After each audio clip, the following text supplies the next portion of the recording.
Barcelona s'ha volgut sumar a la lluita per la sida que porta a terme la Fundació del Dr. Clotet amb la campanya de conscienciació i captació de fons Barcelona dona la cara per la sida. Miguel Bosé és ambaixador d'aquesta fundació.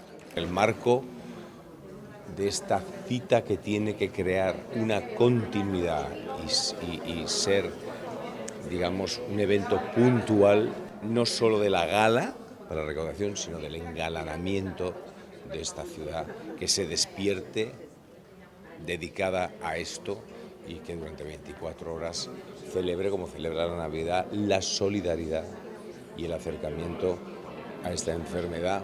L'acte més important serà el sopar de gala que tindrà lloc el proper 1 de desembre a l'Hotel Vela, on participaran nombroses cares conegudes. Crec que Barcelona i aquest projecte de la gala, sumats, tindran molta més força. I això amb voluntat de permanència. Volem ser la seu permanent d'aquest gran aconteixement que el Dia Internacional de la Sida espero que aplegui a moltíssima gent de tot el món, gent rellevant, gent que aporti i donguin la cara per a aquesta gran causa.